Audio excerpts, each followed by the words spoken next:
Once again, proving all politics is local. Oh, yeah. Dr. Collins, it was about 5 years ago when I visited the NIH, and you and I had a conversation which informed and inspired me about 5% real growth a year in funding on medical research. The education of a United States Senator is a daunting task, and I thank you for taking the time to explain to me how consistency is as important as amounts. It is a new challenge to you in this day and age, to justify the amount that is being added each year. When I look at the record, and I want to give special shout outs to our chairman here, Senator Blunt, Senator Murray, who just in both authorizing and appropriating committees has been a national leader on the subject, and Senator Alexander, who is retiring, and I'm hoping that someone with his skill and determination will replace him to continue this battle.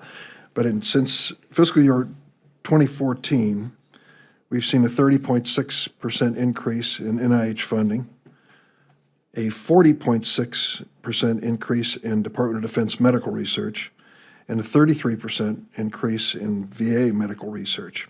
The CDC, 7.4. I wish it could have been more because it's a deserving agency. But when you answer the question of the chairman about the integrity of the research undertaking and endeavor, particularly our concern about falsification of data or stealing of information, I think it really goes to the heart of this. Those of us who deeply believe in what you're doing and believe it's one of the most important parts of our public lives really need to count on you as well to join in proclaiming that integrity is not being compromised and money is being well spent. Our critics are going to be watching to find evidence to the contrary. Would you like to comment on that? I couldn't agree more. Let me say, I appreciate your beginning your comments about this importance of predictable, steady trajectory for support. That has been such a source of encouragement, particularly to young investigators who are seeking to know whether they had a path for their careers. And frankly, things were looking pretty tough for them 6 or 7 years ago as we'd lost a fair amount of purchasing power. And now to have this 4 years in a row of a steady upward trajectory has changed the dynamic completely in the institutions that I go and visit, where the postdocs and the graduate students and the junior faculty are now really fired up about the opportunity. But you're right, this puts great responsibility on us to be stewards of every dollar of that. And if we find misuse of that information, to move swiftly to make sure that that is quickly stopped. And we are doing everything I think we can in that regard with help from our institutions to root out that problem. And I think we've made a lot of progress, but we're nowhere near done.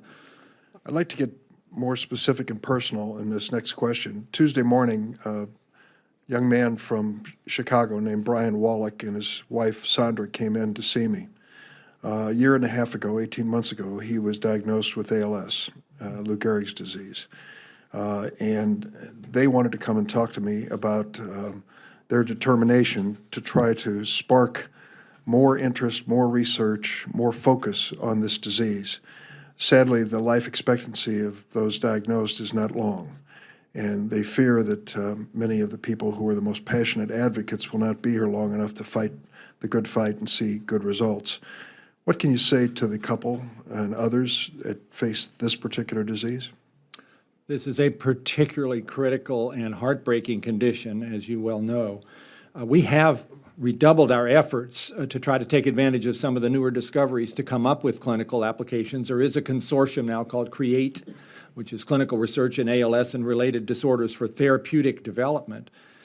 We have been heartened by the success, which I think I talked to this committee last year, of a gene therapy for the infantile version of ALS called spinal muscular atrophy, which actually has worked quite well.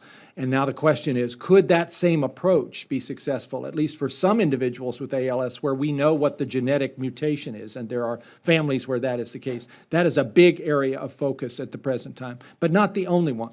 So we at least now have a consortium to put all the ideas that we can come up with into this space. It's a very hard problem, but I think our chances are better now than ever to make some real forward motion and maybe even some breakthroughs. Thank you.